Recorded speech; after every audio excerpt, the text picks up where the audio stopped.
Hey everyone, thanks for joining in. I see there's a few listeners so far. If you don't know what this is Open Source Friday, where I chat with a maintainer or a core contributor about an open source project so we can learn more about different open source projects together. If you're listening in the comments, feel free to say where you're watching in from and interact with us as well. And also, I'm joined by Dan today from Astro, and he's here to talk with us about Astro documentation, which I'm super excited about. Hey, Kevin. Feel free to introduce yourself, Dan, and tell us who you are and what you do. Hey, yeah, I'm Dan. I work at the Astro Technology Company, which is the company behind the Astro open source project. And I sort of split my time between docs on one hand and like product on the other, which means a lot of like connecting dots between the documentation team and the engineers, and also sort of tracking feedback and trying to make sure we're acting on those. But yeah, that's a little bit about who I am. I'm also a core team member on Solid.js, which is another open source project. And I don't know, I like to sing. Yeah. You like to play guitar. Wait, you forgot to say you're low-key a DevRel, like behind the Low scenes. key, right. I'm low key a DevRel. I love going on streams and talking to people, and I think the idea is like if you're extroverted enough, you might just be labeled a DevRel. So It might just happen if you talk enough on Twitter, like or yeah, interact enough on Twitter. Yeah. introverts can be DevRels too. Don't get me wrong. Um, yeah. Yeah.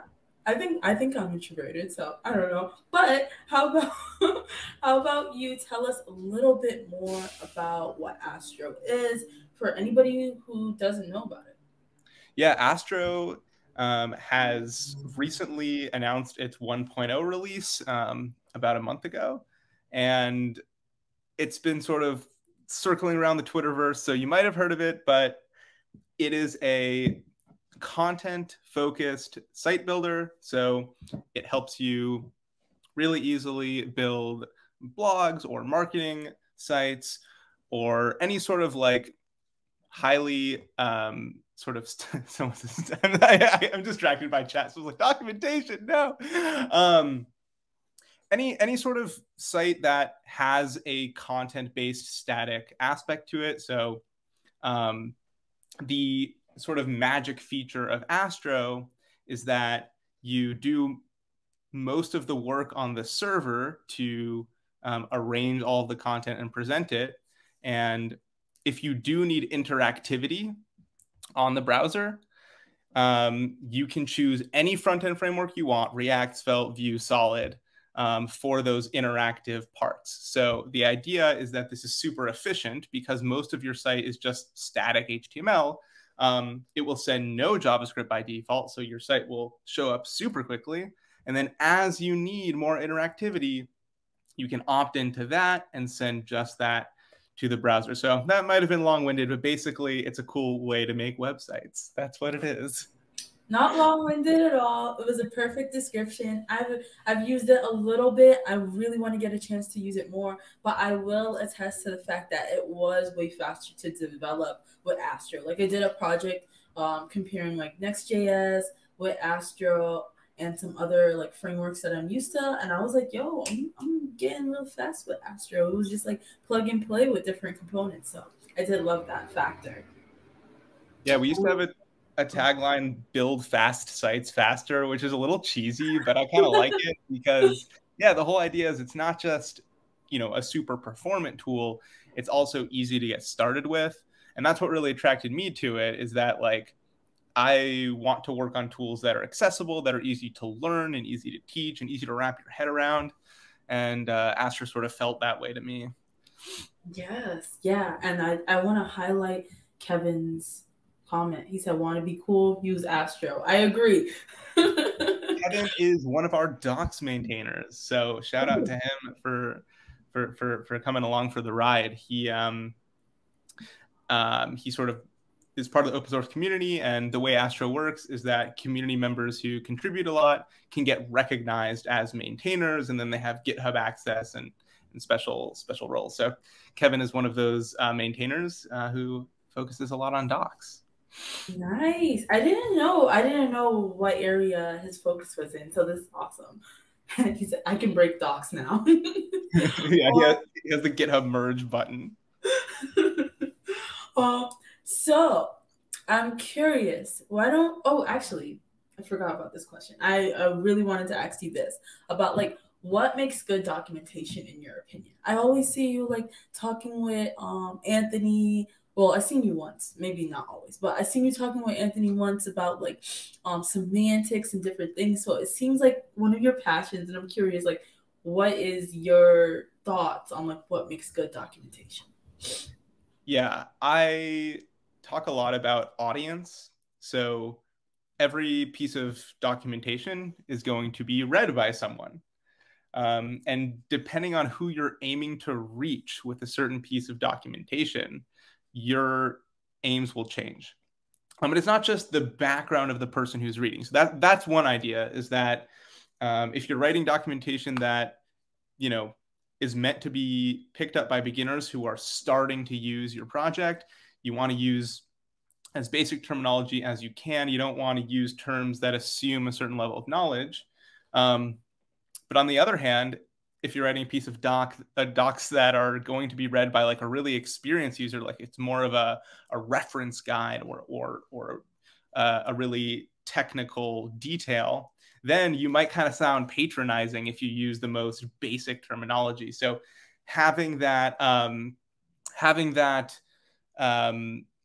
match between the authorship and the reader is super important. So yeah, I think the first thing to do is to improve your docs is figure out who you're writing for. And you can have different parts of your docs site geared towards a different person. So oftentimes you have a beginner tutorial, and you want to be writing that a lot differently than a reference guide. Another thing is that not just about the matching to the background of the person who's reading, but the goals of the person who is reading at that moment. So there's this idea of content types. So I mentioned like tutorial and reference guides. Those are each gearing towards a different goal a person has. So with a tutorial, the idea is I want to learn something from the ground up, walk me through it. You don't really have to explain every single thing in a tutorial, because the idea is to get up and running really quickly and learn from nothing. Whereas something like an FAQ or a troubleshooting guide, there your aim is, hey, I ran into something. I ran into trouble, and that's what I come to docs with. I have this problem and I need to solve it. Then you might have like a concept guide or an explanation or a discussion. And there, the person is coming to docs with the goal of, I've heard of this thing. I kind of get it, but I don't get why it's here. I don't really understand deeply. So we have like on the Astro docs, a MPA versus SPA page. And what's the idea of that page? If you've heard of one or both of these terms and you sort of know what it means, but you don't really, you can click on that and get a full background of MPA versus SPA. So yeah, if there's two lessons that I would suggest for getting started writing docs, is understand that you're writing for different people probably, and gear different docs for those people. And also you're writing for different purposes or different expectations depending on what the user is doing at the time. So there's my my docs rant. I really, really like that, because I think that's kind of the way that I approach my content, and I got that from Kurt Kemple. But maybe you both have like similar approaches, or you learn from similar resources. But kind of talk to me about like making sure I understand my audience and who it is, and not being patronizing if it's like a more high level audience, or not using super technical terms. And then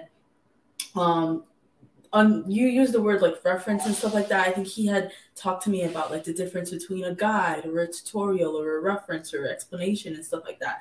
Or exploratory, I think I Yeah. words. Yeah, but that kind of really aligns, and it's interesting to see that you use that same concept for good documentation as well. We might, and I can pull this up. We might even use the exact same framework here. So there's a really popular framework or outline called Diataxis. So this is something I first learned about, I don't know, maybe a year ago, and I never moved past it. Like it's always sort of helped me. You don't have to, so let me just run through it. There's these 4 content types, and this gets back into that different purpose of the guide or expectation that someone's looking for.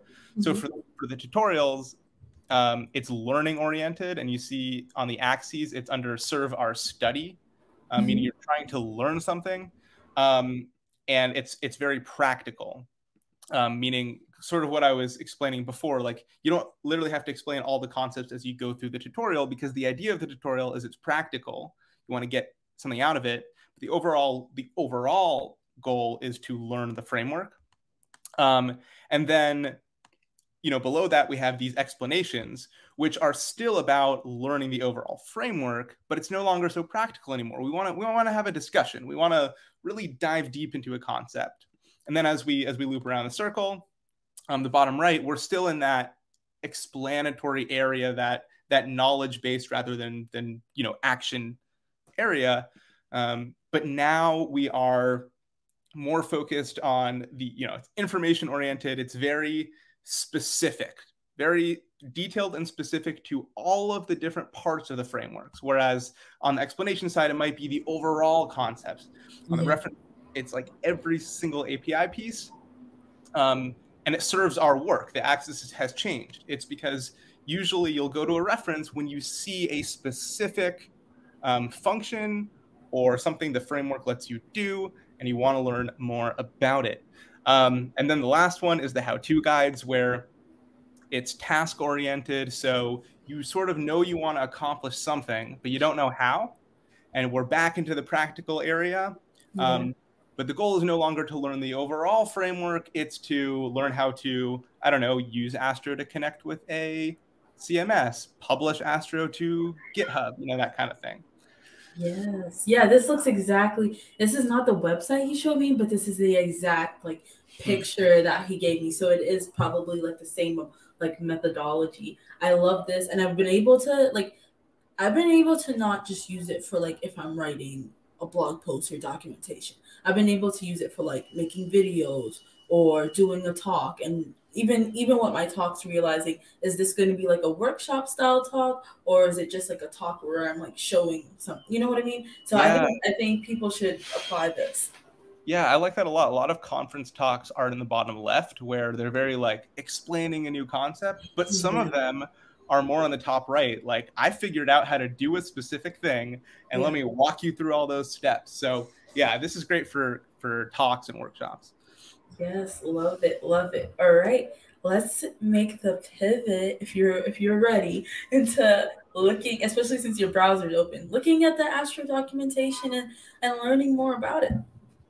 Yeah, so this is the Astro docs themselves. This is a local branch. So if you are very familiar with the Astro doc, you might see something in the sidebar that is not on the live site, but I'll leave that as an Easter egg. But yeah, these are our documentation. You can get to this by going to docs.astro.build. I'll use the live site now. So far, it's really only split up into 2. We have the learn section and the reference section. We are planning a big restructure and lots of stuff coming up for the docs. But so far it's structured as hey, we have this, how do you get started with Astro really quickly? And then the rest is really focused on each Astro feature that you want to learn. And it's very well, and I can't really take credit for most of this work because I'm new. So I'm giving I'm giving credit to Sarah, who's the docs lead, and the huge number of contributors to the docs, which you can see in this ginormous. Wow, it's a lot. Yeah, but they put a lot of thought into the order of this. Like if you go through the basics on their own, you can sort of read each introduction and get a little bit further in the right order into Astro. Mm-hmm. We also have some special pages. So like for the Astro integrations, Chris and the team built this really cool like button layout. Yeah. And what this does right now is each integration lives in a different GitHub repository. So it actually pulls the documentation from the README using a GitHub nightly action. So if I click on like the SSR adapters, like the Node one, this is what you use to publish Astro to a Node deployment. This content is actually in the Node integration README. And so our doc site currently pulls from that. Yeah, so we have these core concept pages too, which I really like. These explain some of these overarching, reasons to use Astro, and they're basically deep dives. So, if you're in the web framework space, you've probably seen these terms a lot. This is probably my favorite place to go deep into what an MPA is, for example. I do like how there's that separation, especially even between the learn and the reference, because sometimes documentation can seem a little bit junky and you're like, I don't know where to look, but I like how y'all have it all categorized. I don't know if I'm putting you on the spot here, so feel free to be like, you're not sure. But I did scroll on Twitter and I seen people talking about Astro Islands. Yeah. I don't know what it is. If you're not ready to explain, sorry, I didn't prepare you for this. I'm totally ready to explain. Actually, we were just talking about how this picture could use some realism rather than being a bunch of squares. But the idea of the island is that an island is a part of your page that's interactive. So if we look at this docs page itself, an interactive part could be, maybe this this sidebar. Actually, that's not really true because all of this was made using HTML and CSS. Like there's no JavaScript needed. But the idea is that if you're looking at a mostly static site, like in this example, the sidebar is HTML, the body of the content is just text and images, but you need an image carousel. And you need some JavaScript. Islands ship the JavaScript needed for just that image carousel. Yeah. And everything else is just shipped at the very beginning without JavaScript. And you can use Astro Islands to do some really cool stuff. Like Astro lets you configure this image carousel so that the JavaScript needed to make the image carousel works only gets sent when you scroll down to it. So if it's not visible, there will be no JavaScript for it. And then when you get there, it'll show up. So the image carousel might be built with Svelte. Yeah. And Svelte will not be loaded at all if you never see the image carousel. And that's what separates Astro from something like SvelteKit or Next.js. Those ones send a framework like React or Svelte from the beginning. For Astro, you write all of your boring static components using a special syntax called Astro syntax, Astro files. Okay. And you only have to choose a JavaScript framework for the islands. And I'm assuming this helps with like performance, because like you just have to load up the Astro file or the static content, and then later on when it's needed, it loads up the JavaScript, and that way it's not loading everything all together and killing the performance. Exactly. Okay, cool. Actually, aside from performance, I've seen a lot of people really like the Astro syntax. So like an Astro component looks like this. You have this little front matter here where you can put some setup work, and then you just have HTML. And you can, do a similar thing as in other frameworks where like you use a variable. But another benefit to this besides performance is that if you're someone who doesn't really like using React or Svelte, like any of these front-end frameworks, a lot of people feel this sense of like fatigue that there's so many frameworks and they're so complicated. The Astro syntax lets you use a more basic, a more just JavaScript and HTML way to construct your components. Yeah, I definitely liked that. It didn't seem like it was a lot for me to learn or switch over to or context switch. I was like, okay, this is like familiar to me, even though I've never really written Astro before that. I'm like, this is pretty familiar. Cool. Anything else you want to demo? Because I think this was really good. If not, yeah, I appreciate it. I mean, this is basically it. Someone asked if you can use Angular components. Yeah. You actually can. It's not an official integration, but Brandon Roberts, who's a big I love Brandon. Sorry. Yeah, yeah. I owe him a stream. I said, hey, if you can finish this Angular Astro integration, I will stream myself learning Angular, and I never did it. So he is, I believe, on the AppWrite team, and he's also just a big Angular user, and he just figured it out, like how to get it all working in Astro. That's awesome. Shout out to Brandon. Yeah, I know he does a lot with like NGRX and stuff like that. So, wow. Yeah. And I'm sure he understands. You have a full-time job now. Like the streams are hard to always get to. Yeah. I mean, I didn't fully understand. I'm like so wiped at the end of the day. But I love going on streams like this. This is the first stream I've done in like 3 or 4 weeks. So yeah, it's fun. Well, I'm honored that you came on. So actually, I have a few follow-up questions now that we got to see the Astro documentation. And my first follow-up question is like, how can people contribute? I will say that I think the contribution process is not too hard because I did it before, but yes. We'd love for you to show people a little bit. Yeah, so like if you wanted to contribute to the exact page that you did, you go to the page that you want. Like one way in, what I'm saying is you're reading the docs and you realize there's an improvement you want to make or a type you want to fix. You can hit edit this page and it will take you to where you need to go. So that's one way to do it. And here you can go and hit the edit button and be full in on GitHub. Or what you can do is head over to our docs repository. So this is with Astro/docs on GitHub. And then one thing you can do is if you want to explore more the infrastructure side, like how all the components work, you want to make some navbar improvements, you can clone this locally. Or if you want to, check out some content, highly recommend looking at our issues. We actually just this morning made a bunch of more like help wanted and good for first issue tags. Nice. So sometimes we get a lot of what we call unsolicited PRs where someone's just like, I have an idea and to write something, let me submit that as a PR. Some of those are good. A lot of those are sort of out of left field.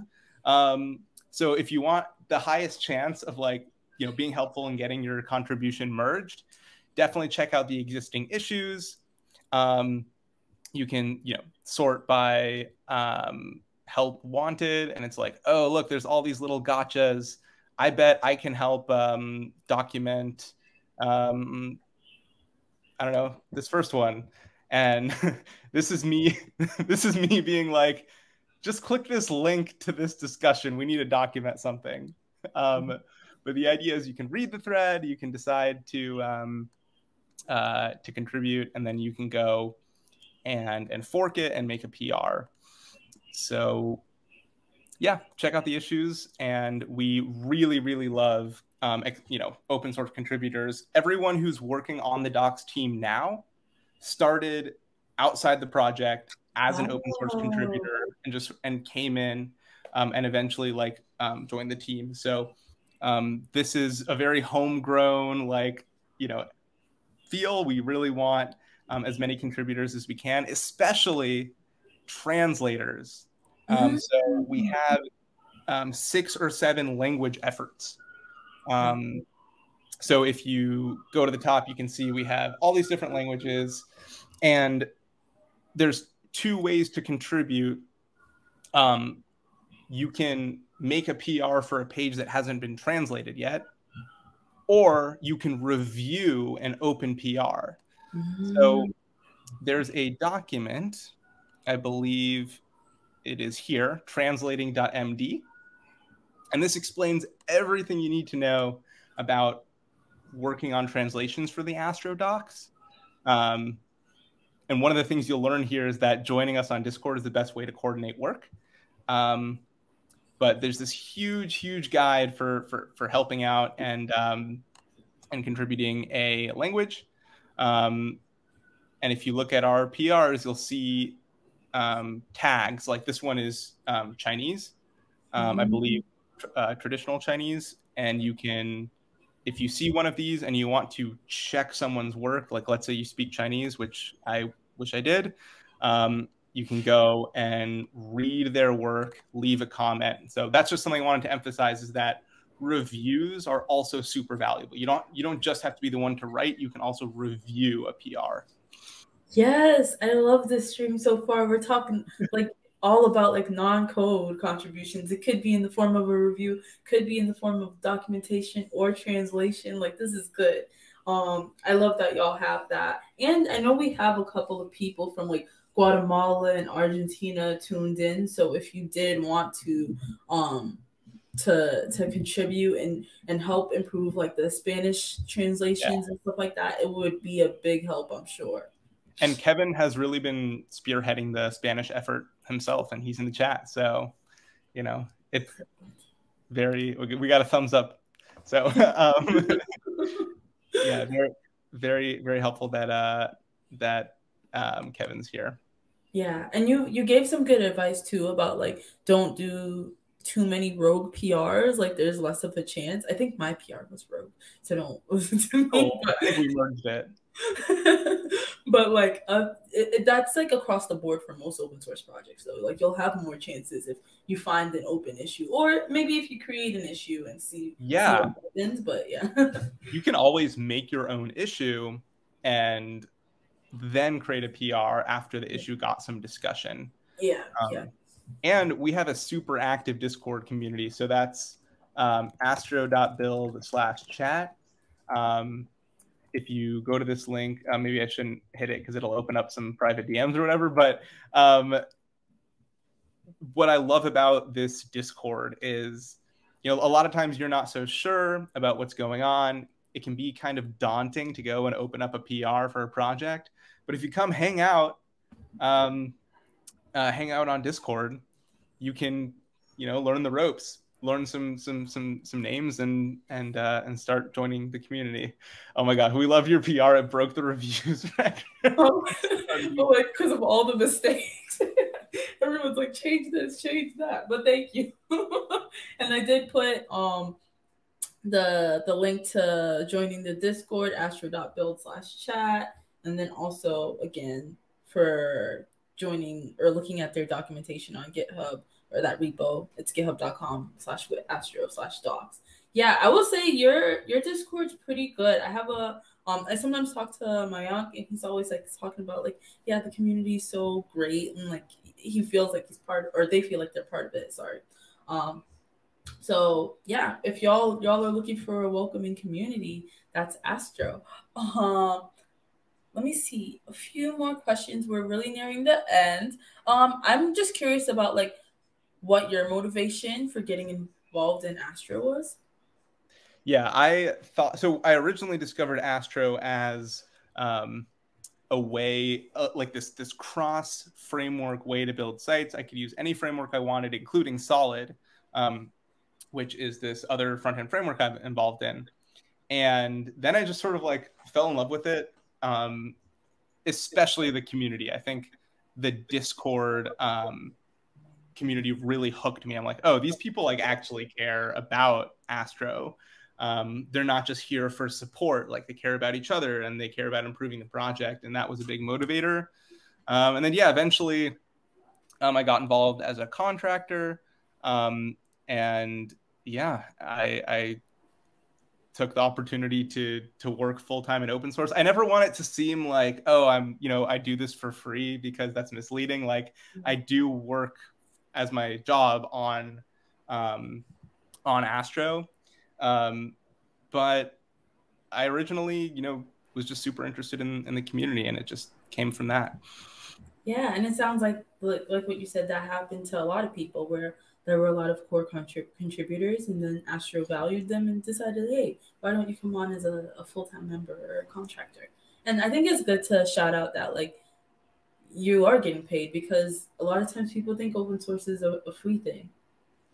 Someone said a question, they joined late and they're not sure if it was mentioned. It wasn't. But how would you compare Astro with Hugo? Interesting question. They start off similar. You can use both of them to generate static sites. They both have this idea of templating, which is like, I pulled that Astro page example on screen. They both sort of have a language for producing HTML depending on some data. So that's sort of the commonalities. You can use both of them to build a bunch of static pages that you can then deploy using like GitHub Pages or whatever. But after that, they start to differ. Astro lets you use React or Svelte or other front-end frameworks in your project, and Hugo doesn't.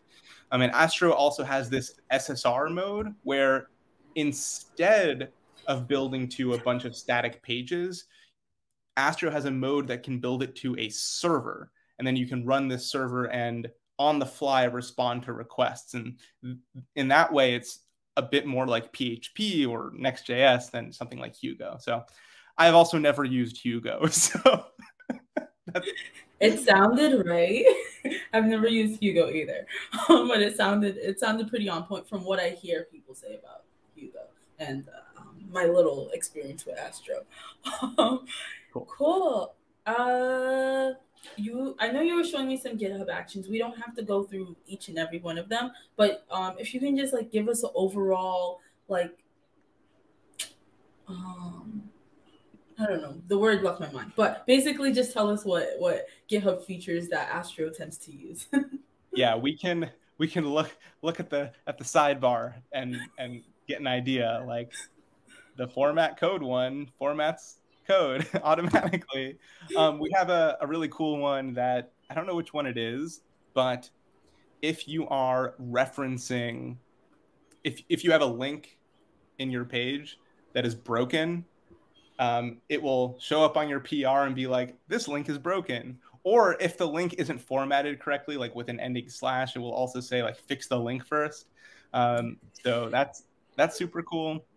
And every night, this GitHub nightly action runs to take the information in the integration README. So this is what I was explaining about how some information in our docs lives outside our docs, but is then brought in. And that allows the like documentation for a given integration to be in its own repository. So that's something else that we use GitHub Actions for. And I don't know what the pull request labeler does exactly. I guess we could read it. It just, what does this do? It's just labels. I don't know, because it's using another action. I've never seen the actions labeler, but I guess it's just once you all label it with something else, maybe it maybe moves it into a project board or something. I don't know. Do you all use like issues and project? Well, you use issues, but you use the project board? Yeah, we actually also use a project board, but we do have to manually do that. Oh, okay. I'm not sure what it does. But yeah, that's super fun. Highly recommend GitHub project. Oh wait, it's private. Maybe I shouldn't show it. But there's nothing private about the contents of that. It's just like us organizing what we're gonna, what we're gonna work on. Your roadmap. Your roadmap yeah. is internal. I get it. Cool. Awesome. So like overall, it's from what I've seen, y'all use obviously GitHub issues, GitHub projects, GitHub discussions maybe, and GitHub actions. We tried getting the discussions off the ground, but because we already had Discord, okay. People didn't really want to have the discussions here, and that kind of makes sense. It was a fun experiment, but where we do heavily use discussions is the RFCs repository. So we have a special repository for. Oh, you're about to say it. Go ahead. Oh yeah, RFC stands for Request for Comments, and what that means is if you have an idea of a feature Astro could have, it doesn't make sense to put these feature ideas as issues for Astro because issues are more for bugs. But what you can do is submit a document to the RFCs repository that sort of explains your proposal. And we often, before people do a full proposal, they often go to the discussions tab, and you can see this is pretty active, like 6 hours ago, 5 days ago, etc. So yeah, GitHub discussions is super fun. Yeah, and it makes sense that like for certain parts of your project, it doesn't work for the community, but other parts it does. Yeah, I think when it comes to RFCs, people want to say a lot at once. And so having a big post format works great. Whereas on Discord, when you're organizing docs ideas, it's often shooting back and forth really quickly. That makes sense. All righty. All right. So basically, we're done with all the technical questions. And now I'll encourage the audience to still ask us a few questions. We did get a couple, but if you have more, feel free to type it in the chat. But I have 2 non-technical questions for you. And that's like, what's your favorite food and what's your favorite Beyonce song or song in general? I don't even know what my favorite food is. What a question that I should have an answer for. I've had a banana every day for like years, so it's a safe bet. If I have one every day, I probably really like it. But it's also a very lame favorite food. No, you're healthy. You're rewriting the apple a day. It's a banana a day. Keeps the doctor away. Choose your fruit, have it every day, and keep the doctor away. Someone says try tacos. Okay, that's my new answer. Tacos it is. Hey, anyway, Shorter, thanks for tuning in. Okay, and then your favorite. I know you said you didn't have a favorite Beyonce song, so favorite song. Yeah. You're a musician. I'm going to shout out an album that just came out that I've been listening to, which is Panic at the Disco's new album. They still make music? Yeah. I mean, it's just the frontman, Brendan Urie, at this point, doing his own stuff. But I really like it. It's a cool album that sounds very Queen, very like classic rock. And it's been fun to listen to. That's perfect. No, I love Panic at the Disco.